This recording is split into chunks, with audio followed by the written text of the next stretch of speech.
This is a realm of your glory. This is a realm of your grace. And I can feel your mighty power. Peuple de Dieu, bonjour. C'est fini avec les vacances parce que j'étais en vacances et ce qui fait que certainement cette tranche d'antenne vous a beaucoup manqué. Et aujourd'hui, je suis revenu avec une nouvelle exhortation qui est tirée dans le livre de Daniel 12, verset 3 et plus précisément dans la Bible version Semeur qui dit ceci: les hommes qui auront eu la sagesse resplendiront alors comme le firmament, ceux qui auront amené un grand nombre à être justes brilleront comme les étoiles à toujours et à jamais. Alors, dans cette portion d'écriture, ce que j'ai retenu et le message et l'exhortation d'aujourd'hui, c'est simplement pour m'adresser aux hommes de Dieu et aux prédicateurs du monde entier. Beaucoup de prédicateurs, quand j'ai regardé et observé, qui sont entrés dans les églises pour parler de la part de Dieu, beaucoup ont perdu le chemin et ils se sont retrouvés à enseigner de la philosophie et enseigner la psychologie et enseigner ce qu'ils avaient comme problème au fond de leur cœur au lieu de consulter les Saintes Écritures, au lieu d'enseigner la réalité biblique. Et d'autres, bien évidemment, ont passé le temps à condamner, à saquer, à faire l'autoflagellation des hommes de Dieu pour dire voilà les hommes de Dieu au lieu de dire la vérité. Alors ce matin, pourquoi j'ai lu ce verset biblique? Simplement pour attirer l'attention des hommes de Dieu. Écoutez ce que la Bible dit: les hommes qui auront la sagesse resplendiront alors comme le firmament, ceux qui auront amené un grand nombre à être juste brilleront comme les étoiles, à toujours et à jamais. Donc notre rôle, notre objectif, c'est d'enseigner les Saintes Écritures, c'est d'enseigner la vérité. Notre rôle, c'est de révéler c'est de donner la révélation qui est cachée dans les Saintes Écritures au peuple. C'est là qui nous écoute, c'est là qui nous entendent et c'est là qui nous suivent. Et non d'essayer nos propres problèmes, nos soucis, nos inquiétudes, et non de toujours condamner, de toujours voir les problèmes chez les autres. Donc sincèrement, quand on aura fait ce travail, nous aurons bien évidemment une récompense.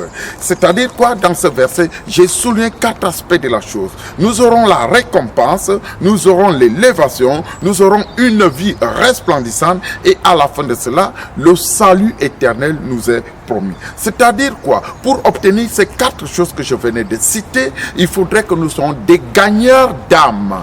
Il faudrait que nous travaillions à gagner des âmes pour le compte de l'éternel, pour le compte de notre Dieu et non pour...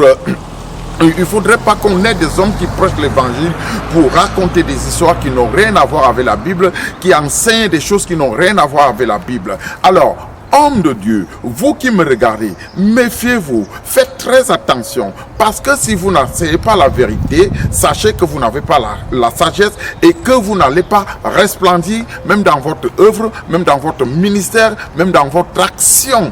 Donc, pour resplendir, il faut réellement être un homme sage.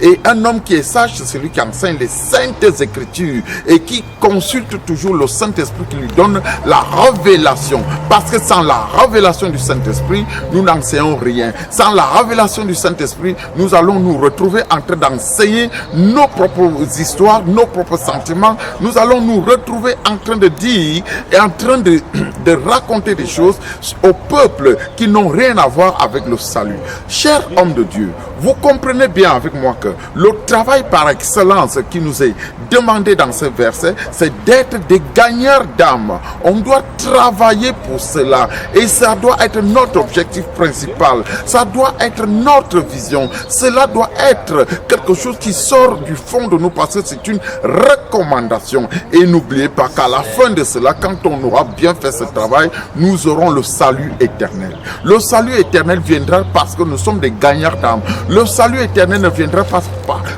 parce que nous sommes des grands orateurs, parce que nous avons étudié de la rhétorique. La rhétorique n'a rien à voir avec le salut. La seule chose qui ouvre les portes du ciel et les portes du paradis, c'est d'être un gagneur d'âme. Il faut tout faire, il faut se donner à fond. Chers confrères, chers consoeurs, vous qui me regardez des 4 coins du monde, je vous invite et je vous demande à être sérieux dans la parole de Dieu, à la lire, à prier, à être des hommes qui fouillent les Saintes Écritures pour l'étudier à fond afin de communiquer la vie au peuple. C'est alors que nous irons au ciel ensemble.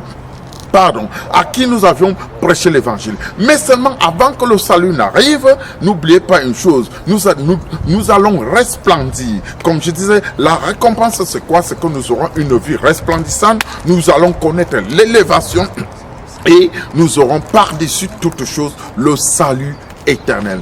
Homme de Dieu, vous qui m'aviez écouté, je vous dis, c'est le conseil que j'avais à vous porter.